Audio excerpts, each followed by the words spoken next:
Madame, monsieur, bonsoir et merci de nous rejoindre pour vous informer, suivre ce magazine WebPress, le magazine qui décrypte, qui commente l'actualité de la République démocratique du Congo. Bien évidemment, aujourd'hui, avec le même plaisir, je vais commenter l'actualité de la RDC avec deux confrères et une consoeur sur ce plateau. Mais avant de les présenter rapidement, je vais passer le sommaire de ce magazine. Nous allons parler de cette interpellation à l'Assemblée nationale de Bruno Tshibala qui devra s'expliquer à base sur une motion de Germain Kambinga qui devra s'expliquer par rapport au décaissement, au financement du processus électoral, de l'argent que le gouvernement devrait allouer à la Commission électorale nationale indépendante. Si on a le temps, on parlera également de cet agenda caché de Moïse Katumbi. Moïse Katumbi qui vient à nouveau d'être chargé après affaire mercenaire à Lubumbashi. Et cette fois-là, on va parler d'une autre affaire accusée par le service de sécurité nationale de préparer un coup d'État à partir des Lituri en cas d'aide de l'Ouganda. Justement, avec le confrère, on va essayer de commenter, de scruter cette information. Projet de loi portant répartition des sièges votés hier par le promulgué hier plutôt par le président de la République, Joseph Kabila, qui a promulgué ce projet de loi. C'est un texte aussi contesté. On va essayer de voir les avis des uns et des autres, et puis mais aussi les analyses des confrères journalistes. Attention, le cas Ebola enregistré en République démocratique du Congo, 21 cas, 17 décès par la fièvre Ebola enregistrée précisément à Bikoro. Nous sommes dans l'Équateur. Rapidement, je vais présenter mes invités. Je commence par Daniel Safou Bouchemouli qui n'est plus à présenter. Bonsoir et bienvenue. Bonsoir. La journée internationale de la liberté de la presse a été célébrée par les confrères avec FAST, Daniel Safou. Nous avons mis l'accent sur ce débat qui fait aussi buzz, le journalisme engagé et le journalisme tout court. Votre lecture pendant une minute par rapport au journalisme engagé. C'est un faux débat, c'est un faux débat dans la mesure où l'engagement du journaliste doit être défini. C'est une vocation, c'est une interpellation. Vous êtes journaliste engagé, vous? Oui, je suis journaliste engagé. Moi, c'est encore pire encore. Je vais au-delà même de l'engagement. Nous sommes en pleine dictature. Je vais au-delà même du concept d'engagement. Alors cette question... Je me pose même du régime, qui n'est qu'un régime qui fonctionne en pleine dictature. Vous vous opposez et vous êtes engagé pour qui et pourquoi? Non. Cet engagement est lié à l'objectivité. Il ne faut pas soustraire les journalistes avec son objectivité. Là, je suis dans l'ordre épistémologique. Les journalistes, c'est lié, n'est-ce pas, au fait, mais l'objectivité, c'est le caractère fondamental, n'est-ce pas, du journaliste. Nous parlons de faits, mais le journaliste est citoyen. Il est dans la communauté. L'heure est grave. Ça, il ne faut pas, n'est-ce pas, disqualifier cette dimension. Le pays va à sa destruction. Le problème du Congo, c'est quoi? Quel a été le combat de Lumumba, de tous ces grands leaders? La légitimité. Donc le journaliste engagé. Non, attendez d'abord. Le problème du Congo aujourd'hui, il se pose pour la légitimité. Le pays est au bord de la destruction. Et que font les citoyens? Que font, n'est-ce pas, les journalistes? C'est-à-dire que nous répondons à l'appel, comme fit le cas avec le général de Gaulle, qui a lancé l'appel à tous les Français, médecins, magistrats, journalistes, engagez-vous parce que la France, n'est-ce pas, est en pleine destruction. La France est envahie. Aujourd'hui, le Congo est envahi, le Congo est en destruction. L'appel revient à tout le monde, pas seulement les journalistes. Donc, merci. L'engagement, c'est on va revenir peut-être le débat. Moi, dernier, ça, je parle de l'engagement. C'est un combat réel aujourd'hui. C'est un débat où l'heure, on l'a suivi. Un combat réel aujourd'hui fait partie de tous ces médias. Sur Kambo, qui était là d'ailleurs avec Maïbou Kebaï et les autres, juste à ma droite. Paulette Kemotou, qui n'est plus aussi à présenter, présentatrice de plusieurs émissions ici à Congo Télévision, Info 7 International. Bonsoir et bienvenue. Merci de m'avoir invité. Comment allez-vous? Dieu nous garde. Un débat autour du journalisme engagé et du journaliste. C'est qui les journalistes engagés? On est engagé pourquoi? On est tous. Je partage un tout petit peu le point de vue de Daniel Safou. Hein. Moi, je le dis, c'est toute la nation qui doit être engagée. On ne peut pas seulement mettre l'accent sur les journalistes, parce que nous passons aussi une période très cruciale et très charnière de notre pays, parce qu'aujourd'hui, la RDC, je ne sais même pas si on vit selon les normes. Si la RDC est encore un pays, je me pose la question parce que je viens de lire d'ailleurs tout de suite là par Émile Onyumbe a posté quelque chose sur le classement des sociétés aériennes On n'y est pas. Donc la RDC n'existe jamais. Quand on classe quelque chose, la RDC n'est jamais là. Je me demande, comme nous vivons tous dans l'informel, la RDC n'existe pas. Moi, je me dis l'engagement doit être un engagement, pas seulement de journalistes. Daniel a dit, c'est tous les citoyens. Mais qu'est-ce qu'on fait de l'objectivité du journaliste, hein? Quand on parle d'engagement, généralement, il y a des colorations politiques, hein, derrière. Pas forcément, pas forcément. Moi, je me dis, moi, je suis journaliste formé, journaliste de vocation, journaliste femme. Tout y est, tout joue dans tout ça. Je vois mon pays sous l'angle de femme, qu'on le veuille ou pas, je suis femme. J'y mets un peu de patience, j'y mets un peu de mon cœur dans tout ce que j'analyse. Mais il ne faut pas aussi qu'on colle cette étiquette aux journalistes, parce que c'est comme quelque chose qui doit être ancré en nous, l'engagement. Voilà, merci beaucoup Paulette Kimoutou, bien sûr. Merci d'être là, en tout cas, on va bénéficier de vos analyses. Alors, juste à côté de vous, Pigera Elenga, Pigera RTNC, bonsoir et bienvenue. Bonsoir de Jésus. Un habitué désormais de cette émission. Alors cette question, parce qu'on en parle, journalisme, on a fêté avec FAST la journée internationale de liberté de la presse, avec les confrères journalistes, un débat houleux. Alors puis Gérard, pourquoi ne pas simplement dire journaliste c'est l'opposition et journaliste c'est la majorité? Bon, écoutez, tu as d'abord oublié de dire que Paulette Kimoutou est ta dévancière dans cette émission Web Presse, parce que tu as dit qu'elle est présentatrice de plusieurs émissions. Il fallait aussi être honnête sur ce point-là. Allez-y. Voilà, merci. Alors, je voulais quand même revenir là-dessus un peu. Écoutez, c'est pas par fausse modestie que je vais le faire. Moi, je suis journalistiquement formé. Écoutez, je suis licencié en SIC, en sciences de l'information et de la communication. J'enseigne le journalisme. Et ce débat, nous devons bien le mettre sur la table entre un débat scientifique et un débat généraliste. Qu'est-ce que nous attendons par journalisme engagé, ou si vous voulez journalisme citoyen? Je partage un tout petit peu les raisonnements de Safou Daniel, mais au-delà, je suis en train de me dire également, qui vous dit que dans l'engagement, il n'y a pas l'objectivité? Lorsqu'il y a les hommes publics et qui vous détournent l'argent, lorsqu'il y a des policiers, une certaine police qui se comporte mal, et que vous venez non seulement, vous ne vous limitez pas seulement à donner l'information, mais vous orientez cette information en dénonçant ce qui est mauvais. Comme l'a fait pratiquement Émile Zola. Voilà, en dénonçant ce qui est mauvais. Moi, je me demande pourquoi l'épithète engagement pose problème là-dessus. Et la compréhension dans l'imaginaire collectif voudrait voir que si on parle des journalistes engagés, on essaie même de nous caricaturer là-dessus. On cite les Daniel Safou, les Moukebaï, on cite les qui encore là, les Serge Kabongo, et peut-être de l'autre côté, nous sommes avec Christelle Van Vossen. De l'autre côté. Non, nous sommes là, les Paulette Kimoutou, il y a moi, il y a, bon, il faut pas, les Lungi là sont dans leur côté d'abord, laissez-moi finir. Donc c'est un faux débat, un faux raisonnement. Les journalistes que nous sommes, j'ai toujours dit, notre statut de journaliste ne précède pas notre qualité citoyenne. Merci, on avait une minute pour ce sujet. Nous sommes avant tout citoyens congolais, avant d'être avocats, journalistes, médecins. Merci beaucoup, Gérard. Donc nous n'avons pas comme tout autre citoyen. Quand ça ne va pas, nous devons le dire. Quand ça va aussi, nous devons aussi le dire. Merci beaucoup, donc, Gérard. Si vous posez cette question, vous êtes de quel côté? Moi, je réponds à cette question. Nous sommes du côté de la vérité et du côté du peuple. Merci beaucoup. Je rappelle que tu es là. Ce que tu dis sur ce plateau n'engage pas la boîte à laquelle tu travailles. Rapidement, chers téléspectateurs, nous allons, pour vous dire à l'attention de nos téléspectateurs, le journal paru ce mercredi dans la ville, province de Kinshasa. Il fallait qu'on parle quand même de ce débat. Nous sommes journalistes, ça nous concerne ce débat autour du journalisme engagé ou pas engagé. Mais c'est ici aussi l'occasion pour nous de rappeler pour d'autres journalistes que la loi sur la dépénalisation des délits de presse, c'est un combat pour nous journalistes ici. Pas pour Mende. Là, il a menti. Voilà, pas pour Mende. C'est comme ça que je n'ai pas répondu à cette invitation, parce que lui était là. Il faut pas citer. C'est pas Mende qui va nous aider à obtenir ce dont nous avons besoin. Le courrier de Kinshasa titre à Saïd de financement du processus électoral. Chibala appelé à s'expliquer devant le député. Bruno Chibala blâme Gaston Moussemina, peut-on lire sur la manchette du forum des As. Et puis, ce titre, Ebola, 21 cas enregistrés, 17 décès signalés à Bikoro. Nous allons d'ailleurs commencer par ce premier thème. Instant News, titre, l'agenda caché de Moïse Katumbi, conflit EPSP, FPMA, la prospérité revient sur ce titre, RDC. Chibala rappelle Gaston Moussemena.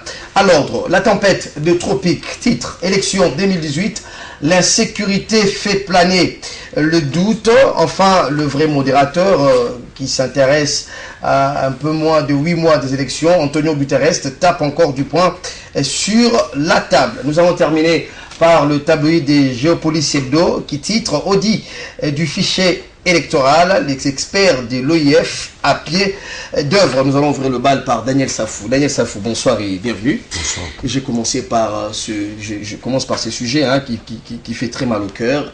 On parle encore d'Ebola en République démocratique du Congo. 21 cas enregistrés à Bikoro. D'ailleurs, je rappelle qu'il y a eu 17 décès déjà dus à la fièvre à caractère hémorragique Ebola. On parlait récemment ici de choléra, et puis quelques mois après, on nous parle d'Ebola. Finalement, qu'est-ce qui se passe en ce qui concerne la santé en République démocratique du Congo? Bon, d'emblée, je dirais, se pose un problème d'ordre environnemental. C'est-à-dire que nous sommes un pays où il n'y a aucune politique d'ordre environnemental. Observez la ville de Kinshasa. Comme disent les Kinois, Kinshasa est à solo. Mais saisissez, donc nous ne sommes pas en mesure de gérer, n'est-ce pas, les immondices. Il faut s'attendre à des ramifications conséquentielles. Vous me saisissez? On peut s'attendre à une maladie quelconque dont nous ignorons les concepts, mais il y a des maladies déjà mères à Kinshasa. Il se pose un problème de salubrité, n'est-ce pas, dans cette ville de Kinshasa. Très bien. Quand on parle d'Ebola, toutes ces maladies-là, c'est lié à l'environnement. Quelle est la politique, n'est-ce pas, du pays par rapport, n'est-ce pas, à l'environnement? L'environnement n'est pas propre. L'environnement, il faut s'attendre à ce genre de maladies. Or, nous avons déjà eu à enregistrer ces cas depuis longtemps. Qu'est-ce que les gouvernements, l'État congolais a prévu, n'est-ce pas, comme mesure préventive pour qu'à la longue, cette maladie ne puisse plus revenir? Vous verrez que, n'est-ce pas, dans l'ordre scientifique, il n'y a rien. Il n'y a pas de remède, justement. Il y en a. Non, regarde, le Congo, je suivis une fois, Kabila a voulu leur proposer, n'est-ce pas, à la RDC, nous puissions partager cette expérience avec le monde pour avoir maîtrisé, n'est-ce pas, les virus Ebola. Est-ce qu'on a mis des moyens là-dessus? Nous sommes un pays, nous disons ce qu'on ne fait pas.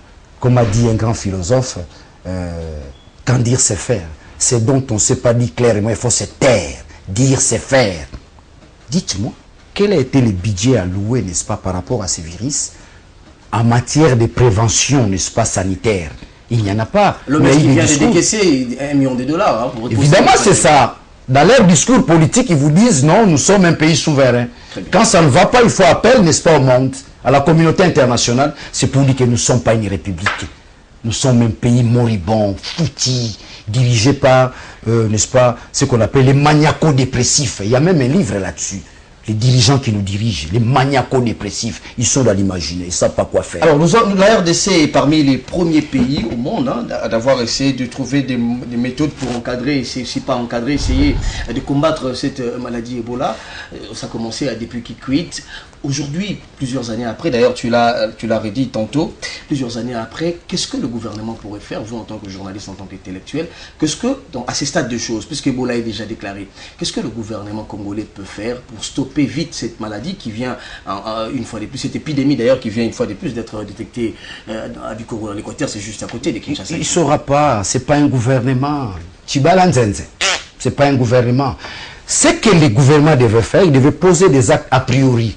Renforcer la recherche scientifique. Nous avons des bons médecins. Quand vous allez ailleurs en Afrique d'ici, les bons médecins sont des médecins congolais. Qu'est-ce que nous faisons de nos médecins? Je me pose la question. Qu'est-ce que nous faisons de la recherche scientifique? C'est un virus. Ce sont les chercheurs congolais qui découvrent les virus. Par des moyens personnels, par des atouts individuels.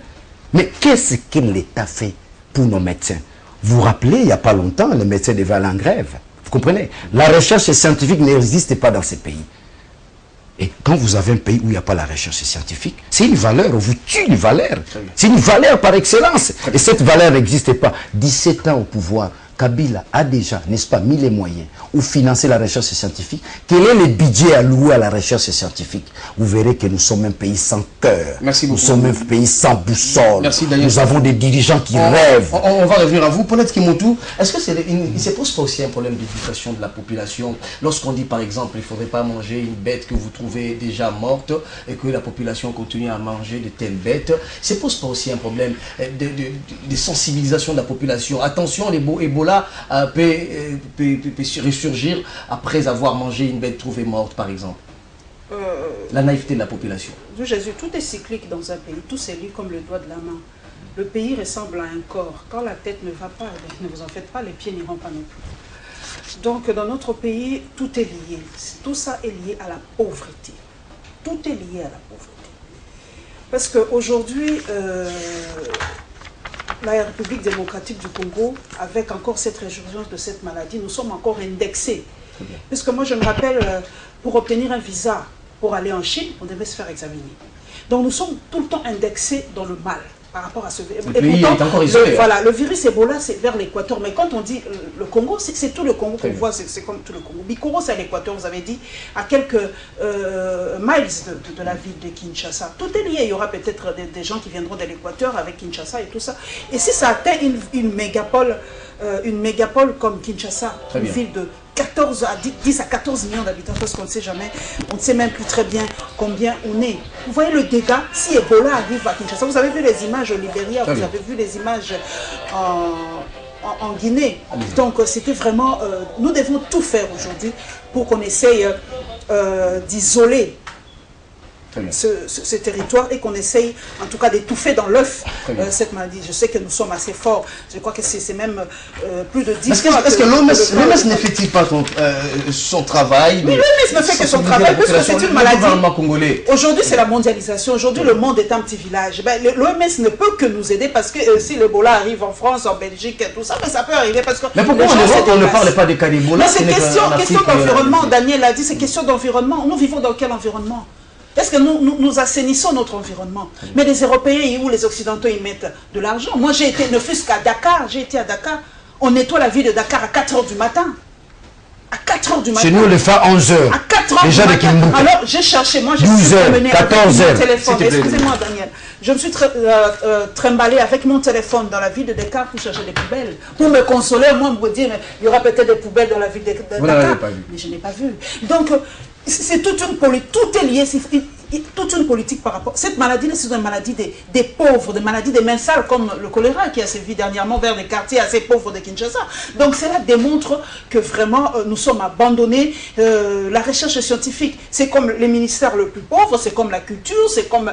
Nous mettons l'accent que sur les mines. Mais dans ces mines-là, vous allez voir comment travaillent aussi ces gens qui sont dans les mines. Très bien. Mais donc, tout récemment, l'ancien ministre de la Santé publique, Félix Kabange-Numbi, venait de déclarer la fin de cette épidémie en RDC. Mais qu'est-ce qui fait que quelques mois après, je crois 6 mois ou 7 mois après, on dirait que ça devient maintenant le credo de tous les nouveaux ministres. Mais c'est tout à fait normal. Est-ce que vous êtes allé à l'intérieur du pays pour voir comment vivent ces gens? Suivez-moi sur mes posts sur Facebook. Moi, je poste les photos des fois les Kinois où nous oublions que la RDC n'est pas que Kinshasa. Quand on vous met les images de l'intérieur du pays, vous vous demandez si ce sont des êtres humains qui y vivent. Alors, je viens de poster des images, j'ai mal au cœur. Donc, c'est incroyable. Nous avons une différence entre ceux qui vivent à l'intérieur. Très bien. Et moi, je voulais même mettre l'accent. On oublie. Nous allons célébrer cette fête. Mais permettez-moi d'en parler, je suis une femme. Et si ça choque, tant mieux. Il y a à l'intérieur des femmes qui n'ont rien à mettre quand ils ont leur menstru. Les femmes mettent du sable. Je tape le poing sur la table. Et permettez-moi de dire le mot, les femmes mettent du sable dans leur vagin quand ils ont leur menstru. Tout ça, pourquoi? Parce qu'ils n'ont pas de serviette hygiénique. Et vous savez ce que ça occasionne comme maladie? Cancer. Mettre du sable dans son sexe, c'est parce qu'elle ne peut rien mettre d'autre. Et pourtant, le gouvernement a investi pour la santé publique. On a vu l'hôpital du cinquantenaire qui a acheté près de 100 millions de dollars. Tout ça, ça va occasionner des maladies et tout ça. Et vraiment, je ne sais pas. Laissons un peu ces mines-là. Moi, je me dis, ces mines-là, c'est aussi la source de tout. Nous mettons un peu l'accent sur d'autres choses, sur la recherche scientifique, sur la culture, sur autre chose, et peut-être ça ira. Merci beaucoup pour l'Eskimo Toupi. Gérard, encore une fois, bonsoir et bienvenue. Oui, bonsoir. Alors, je vais essayer un peu de faire cette récapitulation. D'abord, on nous a parlé des choléra à Pakajouma, mais aussi dans une partie de l'est de Kinshasa. Et puis, c'est Ebola. Et puis, il y a un problème d'électricité. On nous parle le prix du pain qui venait de grimper. Après, c'est le transport. Est-ce que la RDC n'est pas poursuivie par un signe indien? Laisse-moi un peu rire un tout petit peu. Écoutez, d'où Jésus. Tout ce que vous êtes en train d'énumérer là, en termes de problèmes que nous retrouvons dans notre pays, on doit plutôt penser à la politique gouvernementale. Quelle est la politique gouvernementale en matière de santé publique? Très bien.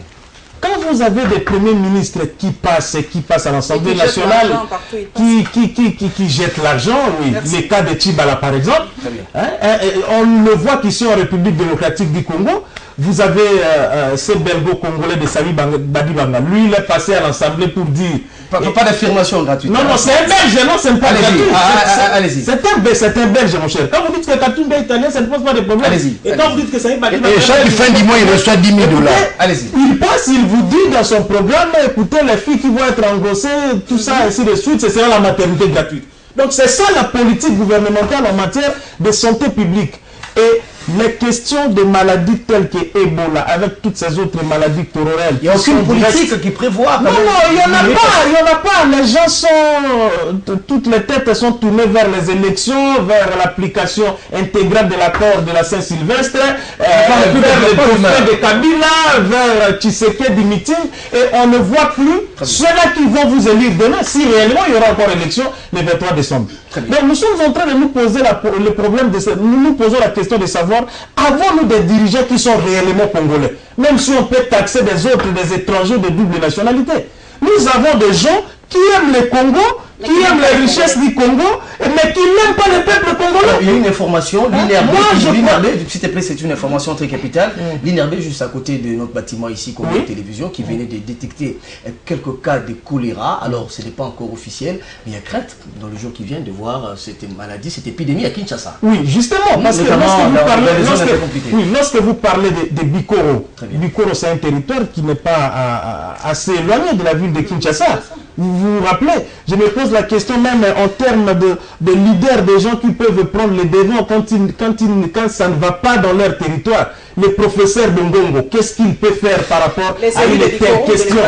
Les élus je ne suis pas de l'Équateur en général dans sa nouvelle configuration, mais de Bikoro.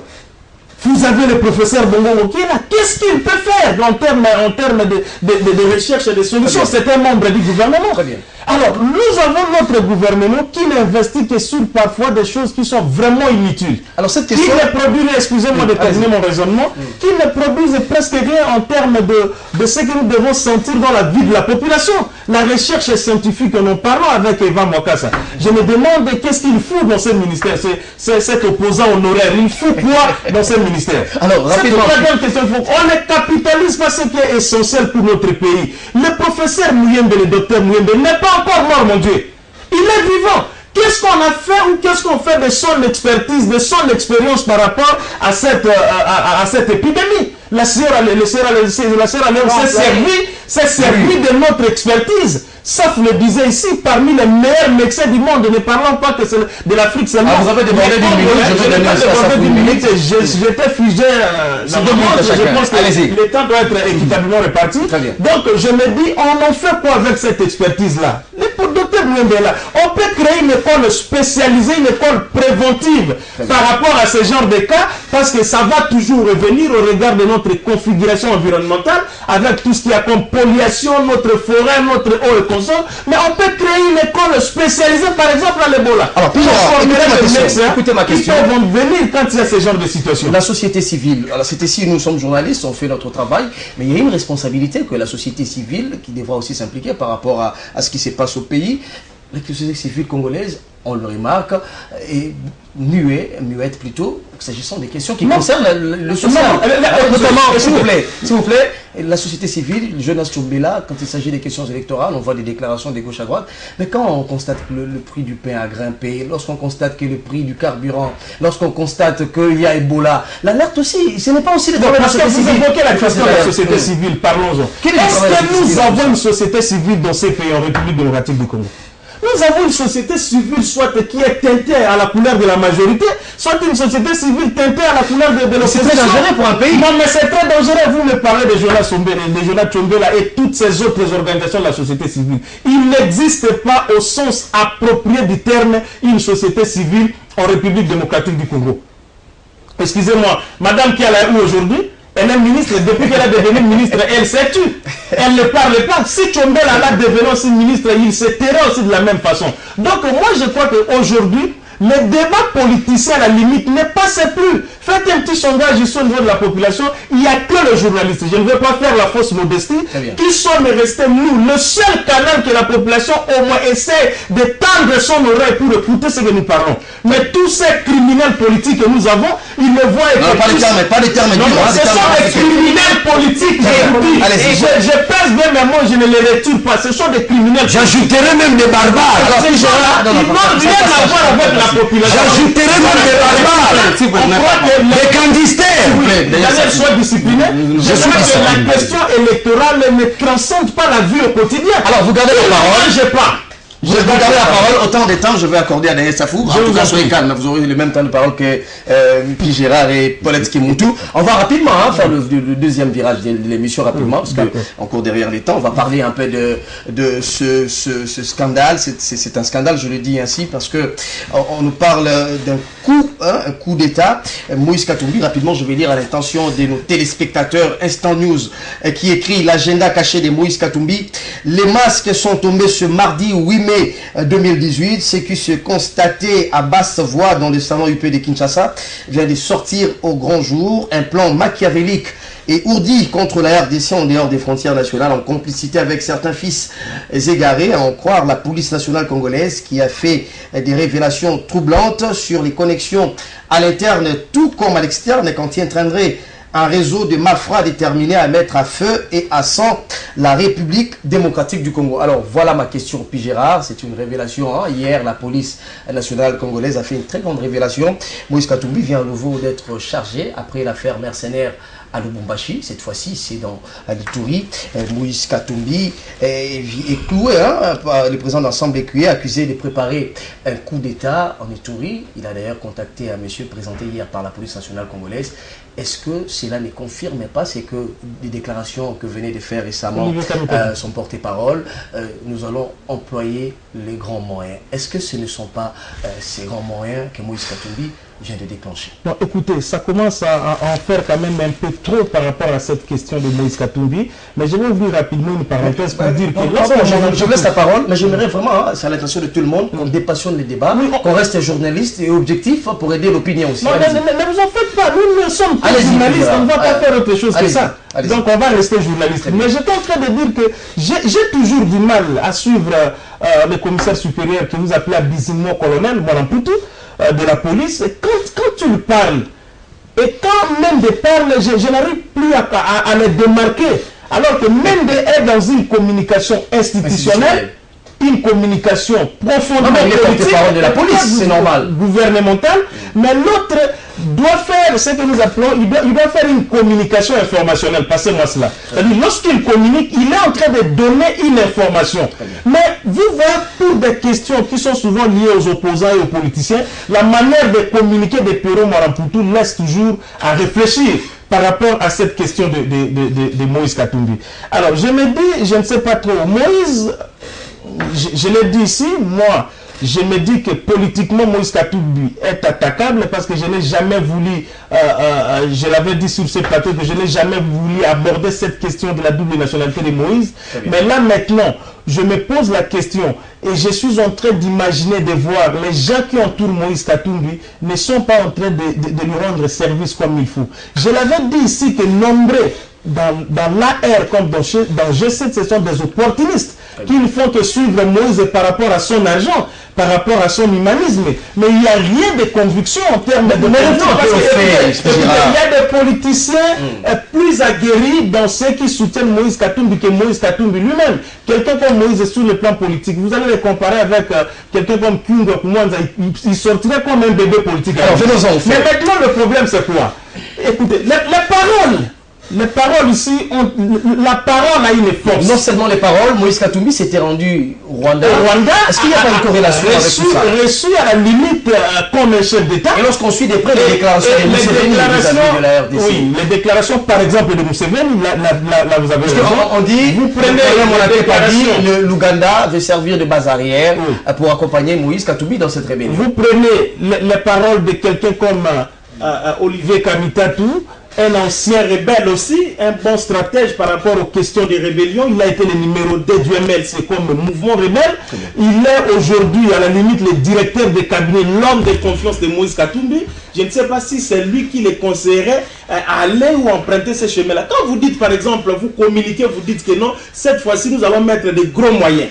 Et que tout ce qui pourra arriver, que personne ne nous condamne. Et après, même si de l'autre côté, on peut s'en saisir de ça pour monter des stratégies négatives, voilà maintenant que vous êtes tombé dans votre... Merci beaucoup, Gérard.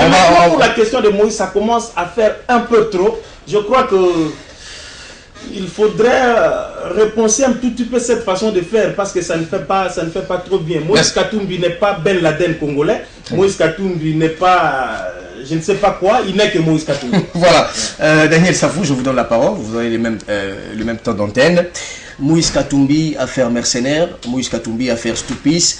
Moïse Katumbi serait un usurpateur de nationalité. Moïse Katumbi, on l'a vu l'ombre de Moïse Katumbi dans les Maniema lors de l'élection du gouverneur. Et cette fois-ci, on voit l'ombre de Katumbi dans cette rébellion, hein, entre guillemets, dont parle le colonel Monanteba. Est-ce qu'on s'en a fait pas trop Merci beaucoup. J'aimerais ouvrir une parenthèse avant que je réponde à la question. Tout à l'heure, quand j'ai parlé de Quand dire c'est faire, c'est Austin qui a écrit cet ouvrage. Tout à l'heure, mon frère a dit... vous avez 4 minutes pour être sur mon frère a dit, les gens aiment les richesses du Congo, mais ils n'aiment pas les Congolais. Nous avons connu un ouvrage Batouala, écrit par Bernard Dadier. Il dit, les Blancs ne nous aiment pas, mais ils aiment nos richesses. Ça veut dire que ceux qui nous dirigent aujourd'hui ne nous aiment pas, mais ils aiment bien les richesses, n'est-ce pas, du Congo. Ça, c'était une parenthèse. Je reviens maintenant à votre question. Nous sommes journalistes. Restons dans l'ordre épistémologique. Vous parlez des grands moyens, mais ils ont parlé de gros moyens. Des gros moyens. Alors maintenant, si nous devons quitter dans l'ordre épistémologique, un tel langage, une telle phrase, devons rester dans les langages, n'est-ce pas, journalistiques. En tant que journaliste, je vous démontre les 3 armes redoutables, n'est-ce pas, du pouvoir de Kabila. Les mensonges, la corruption, les intimidations. Là, on est d'accord. Les 3 armes redoutables du régime de Kabila. Personne ne va me... Alors maintenant, Moïse se retrouverait dans un des axes qui sous-tend les mensonges. Ça saute aux yeux. Soyons journalistes. Alors, qu'entendez-vous par gros moyens? C'est pourquoi je suis là, dans l'ordre épistémologique. Les gros moyens peuvent être, n'est-ce pas, la finance. Les gros moyens, n'est-ce pas, peuvent être les ressources, n'est-ce pas, humaines. C'est aussi le gros moyen. Si Moïse aujourd'hui peut mobiliser, n'est-ce pas, toute la République, c'est aussi les gros moyens. Les gros moyens peuvent être aussi la mobilisation citoyenne. Les gros moyens peuvent aussi être mobiliser l'Église. Je souligne un aspect, les réseaux sociaux, comme on l'a dit, je souligne un aspect quand Gérard dit, il n'y a plus la société civile. Oui, il a raison, mais nous devons souligner. Nous sommes de la société civile. L'Église catholique reste encore la vraie société civile à qui nous pouvons compter. Merci, tu as ajouté l'épithète la vraie. La vraie, l'Église catholique. On peut compter sur Monsengo. Regardez comment il est tenté d'étouffer ce régime, qui est d'ailleurs un régime moribond, un régime malade. Alors, je reviens maintenant par rapport à Moïse Katumbi. En fait, ces pouvoirs, ils ont une idée qui nous échappe par rapport à Moïse Katumbi. Je suis au niveau de l'intentionnalité de ces régimes. On n'a pas tout le temps. C'est pourquoi j'ai parlé, n'est-ce pas, de mensonges. Allez-y. Il doit y avoir, ils disent, non, on prépare une rébellion à Ituri. Mais Ituri en soi, c'est déjà une rébellion. C'est tous les jours qu'on tue les gens là-bas. Mon emploi, tout s'est jamais prononcé. Récemment, on a tué 40 personnes. Quand vous prenez l'axe de l'Est, Nord Kivu, Sud Kivu, C'est un espace malade. C'est là où on trouve, n'est-ce pas, des groupes rebelles. Mais aujourd'hui, s'ajoute encore Katumbi. Non, c'est du mensonge. Ils ont peur de Katumbi. Vous avez suivi Chadar, il dit que toi, nos patas, toi, l'art, les amis. Monsieur, tu blagues avec qui? Tu n'as pas la notion de la Respublica? Alors, non, pardon, j'ouvre une petite parenthèse. Mobutu appelle le général Mayele Nzimbi. Il est RDC. Yo Nzimbi yo Mayele. Lo lendo bokomi na ngwezani. Batata na bino bazaka na mbongo. Kaka mbongo bozu na mboka wati. Bobo lo lendo bokomi na ngwanini. Je ferme ma parenthèse. J'interpelle Chadari. Il doit se taire. Il doit éviter l'arrogance face à un peuple affamé. Alors voilà maintenant. Écoutez ma question. Je reviens maintenant pour dire que... Je vous repose une question. Vous n'avez pas répondu à la première question, je repose autrement. Que cacherait tous ces périples de Moïse Katumbi, notamment au Rwanda? C'est un adversaire redoutable. Ça, c'est de 1. De 2. Il n'y a pas une corrélation avec... Non, attendez. Attendez, je vous démontre. Répondez à ma question, Daniel Safou. Je suis dans la profondeur. Faites beaucoup de contours. Je suis dans la profondeur, pas dans la spéculation. Allez-y. Moïse Katumbi se retrouve à Kigali. À côté de lui, vous avez Ouattara. Qui est Ouattara? C'est le leader, n'est-ce pas, de l'Afrique australe. Un peu plus loin, il a Kagame. Qui est Kagame? C'est le leader, n'est-ce pas, de l'Afrique centrale. Qui est Kagame? C'est le fondement du pouvoir que nous avons ici, au Congo. Il ne faut pas oublier. Nous ne verrons pas la face. Le fondement du pouvoir, n'est-ce pas, de Kabila, c'est Kagame. Hier, c'était Jean-Pierre Bemba et Kabila. L'un avait le soutien du Rwanda, l'autre avait le soutien, n'est-ce pas, de l'Ouganda. Vous le savez. Les deux pays se sont bâtis sur notre territoire. Merci beaucoup. Alors, lorsque vous constatez la présence de Moïse Katumbi, son journaliste, devons gratter plutôt. Quand nous grattons... signaler, les deux là sont des anciens rebelles aussi. Hein. Laissez-moi terminer. Lorsque vous constatez la présence de Moïse Katumbi, dans mon approche sociologique, épistémologique, en tant que journaliste, je vous dirais, c'est un message fort de la communauté internationale à l'endroit de Kabila. Merci beaucoup. C'est un message fort de meeting national, n'est-ce pas, à l'endroit de Kabila. Merci beaucoup. Pour dire que, monsieur, c'est ça avec cette histoire des nationalités. C'est lui-là, il a notre soutien. Oh, c'est mon confrère. C'est ça la confrérie. Tu m'intimides. Non, je ne t'intimide pas. J'ai transmis le pouvoir de Kimba. Merci beaucoup, Daniel Safou. Laissez-moi chuter. Pardon. Je chute. Évitons l'incohérence. Merci beaucoup. Nous sommes journalistes. J'aimerais être cohérent. Donc ça veut dire quoi? C'est un message fort à tous ces gens qui passent à la télévision sans en avoir l'information. Vous croyez que Papi Tamba a l'information? Quand il passe à la télévision... C'est pas ton problème avec les Papi Tamba, les Makolo Tambo là. Il faut citer ces gens là à chaque fois que tu parles. Mais ces gens là jouent quel rôle à côté Merci de beaucoup. Kabila? C'est un tox, non? Ils devons les déstabiliser. Ils doivent être déstabilisés. Ce sont des flatteurs. On les appelle habituellement communicateurs de la majorité. Tu peux donner la parole. Merci beaucoup. Paulette Kimotou, tu as suivi les deux co-débatteurs. Je ne pense pas ce n'est même pas co-débatteurs des journalistes sur ce plateau. Dites-moi, Moïse Katumbi, peut-on dire aujourd'hui qu'il y a des chances pour que Moïse Katumbi se présente à ces élections? Si les élections avaient lieu, il n'existait presque plus avec tous ces dossiers autour de lui. En fait, l'histoire ne fait que se répéter d'où Jésus Bénédou. Il n'y a rien de nouveau sous le soleil. Ils sont en train de créer le mythe Katumbi comme Mobutu avait créé le mythe Tshisekedi à l'époque. Aujourd'hui, tout ce qui se fait dans ce pays, on ne cite que Katumbi. Vous l'avez même vous-même dit, Maniema, Katumbi, on sort par-ci Katumbi. On a l'impression que le pays est pris en otage par Kabila et Katumbi. On finirait pas par Kabila. Kabila fait un mandat. Que mon enfant est le fils de Katumbi ou que ma fille sera la fille de Katumbi. Aujourd'hui, tout est mis sur la tête de Katumbi. Pourquoi? Parce que je crois que Katumbi représente le contrepoids pour Kabila. Ils se connaissent très bien comme Mobutu connaissait très bien Tshisekedi, comme Tshisekedi connaissait très bien. Mais pourquoi on n'inquiète pas Félix Tshisekedi? Pourquoi on n'inquiète pas vous ne connaissez pas les autres opposants? J'ai dit l'histoire ne fait Kamer aussi est opposant jusque-là. Nous avons un background. L'histoire ne fait que se répéter. Prenez Mobutu, prenez Tshisekedi, prenez Kabila, prenez Katumbi. Donc ils se connaissent tellement, ils connaissent chacun les forces et les faiblesses de l'un. Aujourd'hui, tout est fait pour écarter Moïse Katumbi de la présidence ou des élections présidentielles. On montera des cabales jusqu'à dire que non, Katumbi ne porte pas des chaussures. On montera des cabales jusqu'à dire que le slip de Moïse Katumbi est bleu et non rouge. Non, ça reste un élément. Katumbi a violé, s'il vous plaît. Voilà, on cherchera Katumbi a violé quelqu'un. On cherchera tout ce qui peut être sorti pour le saluer.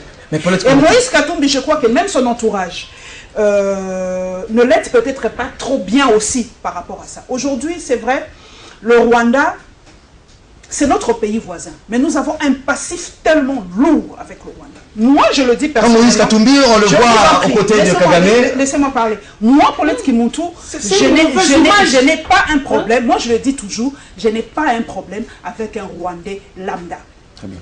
J'ai des amis rwandais, j'ai des amis rwandaises. Je n'ai pas de problème. On ne fait pas la xénophobie. Voilà, c'est les autorités. Tout ce qui se passe derrière nos autorités. Kagame joue sa politique par rapport à son pays. Il est génocidaire par rapport à nous. Il fait du mal aux Congolais. On viole les femmes chez nous. Mais chez lui, il est jugé de visionnaire. Il vole le coltan chez nous, mais il y a des routes. On a parlé avec toi off the record. Il y a plein de jeunes gomatraciens qui vont travailler à Kigali, qui se sentent à l'aise à Kigali. Pourquoi? Hitler, c'est la même chose. Sous Hitler, la recherche scientifique avait bâti son record en Allemagne. On le sait. Donc, il faut prendre les choses de deux côtés. Mais Moïse Katumbi étant conscient de tout ça... Il est allé là-bas, d'ailleurs, il faut le dire. Moi, je me dis, on n'a pas rompu les relations diplomatiques avec le Rwanda. Nous avons un ambassadeur au Rwanda, nous. Kabila ne va pas au Rwanda. Et aujourd'hui, quand vous savez, il fait des déclarations que vous avez Moïse Katumbi est allé là-bas, c'était dans un cadre bien précis. Il y avait un meeting ici, Kagame est arrivé, mais où il lisait les journaux. C'était un cadre bien précis. Katumbi ne s'est pas réveillé un bon matin, j'ai dit je pars à Kigali. C'était dans un cadre bien circonscrit. Et ce n'est pas le lobby pour finalement faire une rébellion.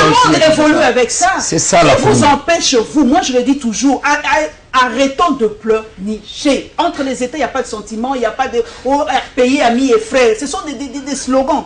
Arrêtons de pleurnicher. Si le Rwanda fait ça, réagissez du tic-au-tac, faites la même chose.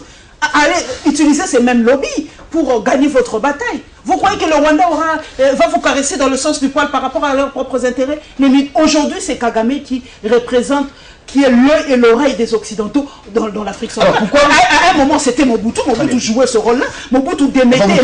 On va boucler ces thèmes-là. Laissez-moi, parce que des fois, le background est très nécessaire. À l'époque de Mobutu démettait des présidents. Qui a placé Museveni? C'est Mobutu. Mobutu était l'homme fort de la sous-région à un moment. Aujourd'hui, c'est Kagame, qu'on le veuille ou pas. Quelles sont les chances pour Katumbi de revenir? Pardon. Je ne sais pas si même ce monsieur pourrait atterrir à Kinshasa. Mais si est-ce qu'un jour il accepterait d'affronter la justice? Comme il a dit, il reviendrait au mois de juillet. C'est à lui de voir des pesées, les pour et les contre. S'il veut vraiment arriver et revenir ici et affronter, c'est à lui de voir. Je voulais souligner un point important. La vocation première, n'est-ce pas, du Congo en tant qu'État, le leadership de l'Afrique centrale. Nous n'avons pas. Nous avons perdu cette place. Nous avons perdu cette place. Aujourd'hui, c'est Kagame qui joue ce rôle-là. Qui joue ce rôle. Un petit pays comme le Rwanda. Lui, il joue ce rôle. Arrêtons avec ce petit. Vous comprenez? Cette notion de petit. Il n'y a pas de petit. Allez-y, on va parler aussi des partitions de siège. Alors, je reviens. Je l'ai dit tantôt, les dispositions protocolaires mises à la disposition de Katumbi ne relèvent pas de Katumbi en tant qu'individu. Exactement. C'est la haute diplomatie. C'est pourquoi je vous ai dit tantôt, c'est un message à Kabila. C'est un message à tous ces petits messieurs qui passent à la télévision, au Katumbi ceci. Ils se réunissent pour parler de Katumbi, ils leur la matière, il faut dire ceci, il faut dire cela. Vous comprenez?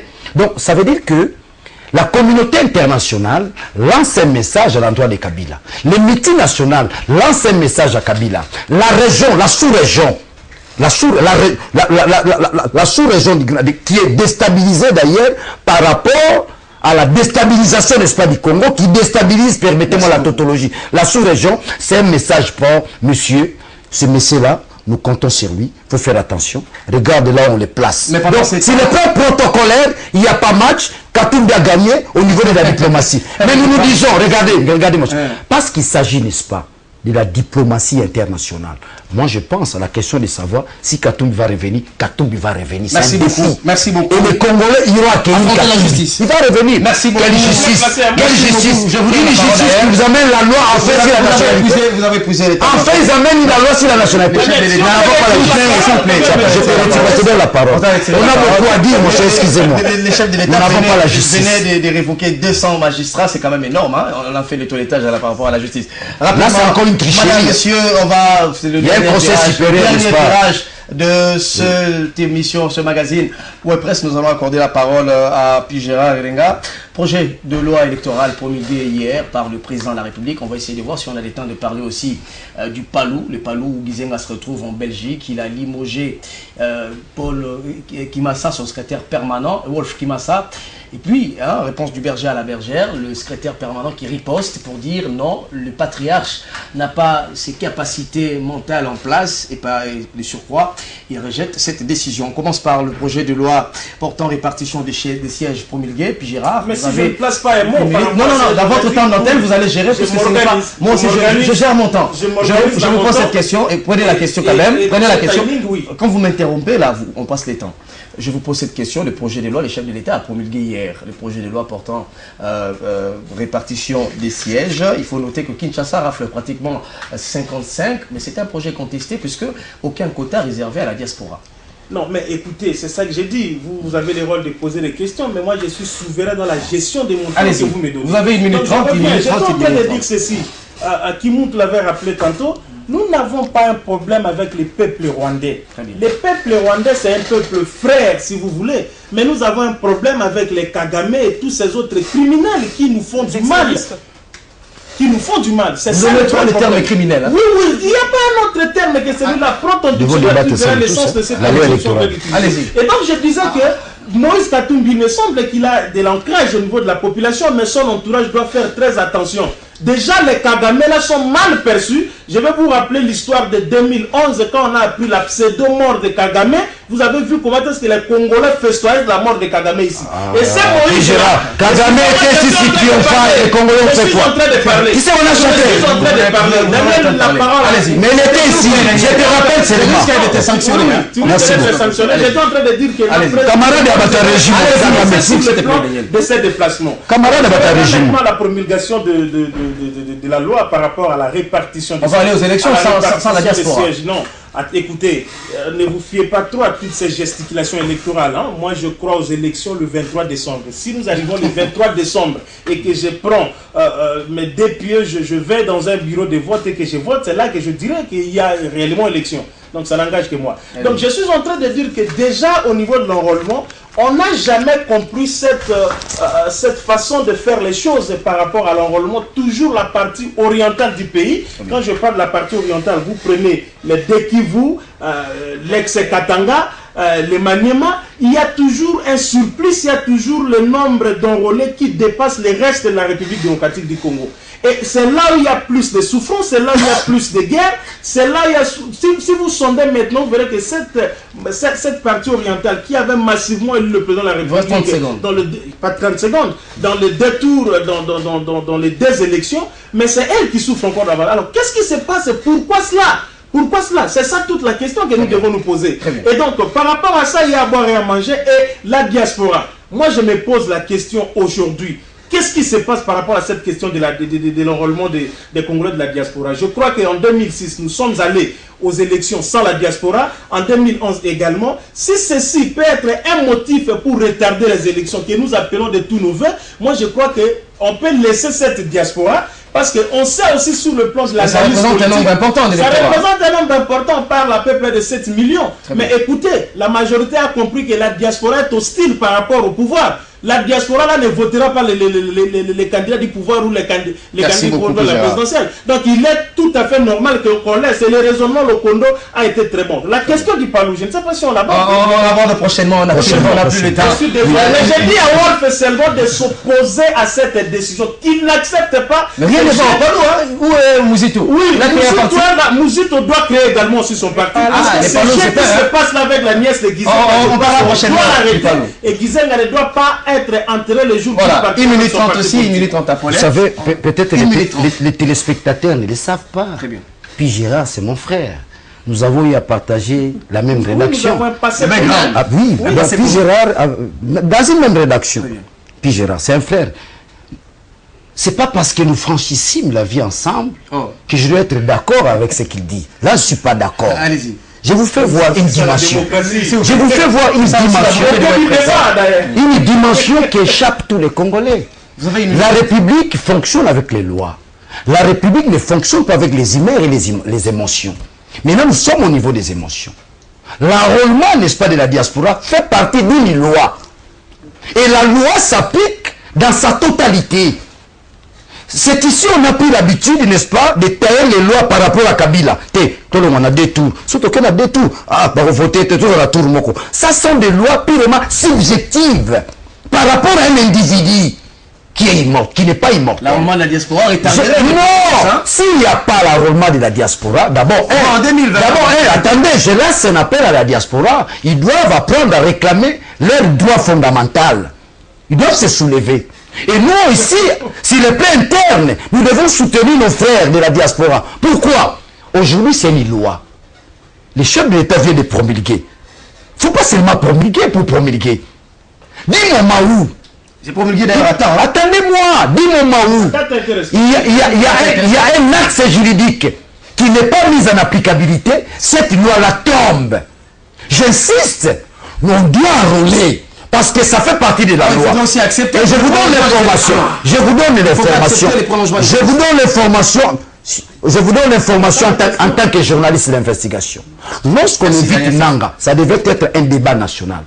Oben Minaku, dans son état de caporal, excusez-moi les termes, aussi dire, il mérite ces termes, il convoque Nanga en coulisses.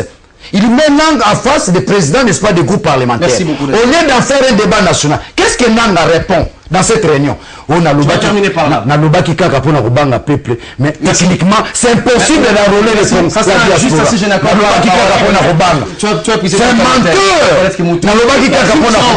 Pas de déclaration, pas d'insultes comme ça. C'est pas juste. Je n'ai pas incité, mon cher. Et voilà, respectons. Je n'ai pas incité. J'ai dit ce que Nanga a dit. Vous avez 1 minute 30. L'enrôlement, le chef de l'État a promulgué hier la loi sur la répartition des sièges. Nous allons faire avec, sans la diaspora. Ce qui est tout à fait dommage, parce que moi, j'ai vu oui, accordez-moi quand même 1 minute pour que je parle quand même. J'ai vu comment les Libanais votaient en Australie. J'ai vu les Libanais voter aux États-Unis. J'ai vu les Libanais voter partout dans le monde. Il y avait des élections au Liban. Pourquoi devons-nous exclure cette portion de notre population qui, selon une certaine opinion, contribue aussi énormément. D'abord sur les 435 millions de dollars qu'il réclame à CENI, là où le gouvernement n'a décaissé que 52 000. Nous devons avoir une circonscription comme en France, des Français de l'étranger, nous devons avoir une au Téhéran par exemple, mais nous en avons, il y a déjà la loi. Une circonscription ils doivent appliquer la loi de l'étranger. En tout cas, nous devons tout faire. Le gouvernement doit tout faire, la CENI et tout ça. Ce n'est pas question de date, c'est question de volonté. On doit tout faire pour ne pas exclure cette population. Qu'elle soit hostile à Kabila, qu'elle soit pour, je ne sais pas moi, ils ont le droit, c'est leur droit. Et nous devons nous-mêmes, de temps en temps, il faut accepter le report des élections. Non, pas question de report, ils peuvent le faire. Pas question de report. Ils peuvent le faire, nous devons associer tous nos efforts, nous devons aider nos frères, nous se tenir de l'intérieur et de l'extérieur. Objectif là-dessus. C'est ça l'objectivité. C'est impossible. Et pourquoi ils ont intégré ça dans la loi? Pourquoi on a intégré ça dans la loi? C'est au nom de la loi. Au nom de la loi. Nangasuki, s'il vous plaît. Rationnellement, vous le savez que c'est impossible. Nangasuki. Merci en tout cas, c'est bien pour vous. Paulette Kimutu Kimpiop, Congo F Télévision. Merci en tout cas d'avoir répondu à nos questions et à l'invitation. Merci à Gérard. Merci Elenga. Merci également à toi, Daniel Safou. Merci beaucoup, toujours avec cette plume. Rossi et Tshisekedi. Merci. On les a jamais enterrés. Gandou qui a réalisé ce magazine. Merci aussi à Agla et Diba qui sera le moteur de ce magazine. Madame, Monsieur, on parlera très prochainement, rapidement de ce qui se passe au Palou, mais je le rappelle aussi que le Premier ministre Bruno Tshibala répond aujourd'hui à l'Assemblée nationale sur une motion du député national ancien du MLC, Germain Kambinga. Il devra nous dire si effectivement il y aura élection le 23 décembre ou pas. Au cas contraire, si le gouvernement s'avère incapable d'organiser les élections, ce député exige la démission de ce gouvernement qui d'ailleurs avait pour mission l'organisation des élections et l'amélioration du social des Congolais. Alors, on se retrouve demain, jeudi, 11h pour la rediffusion et puis le mercredi prochain avec le même plaisir. On va se saluer. Non. Vous méritez la salutation, René. Ça, c'est un plateau de... Mais rien de bien. Ça fait partie de la loi.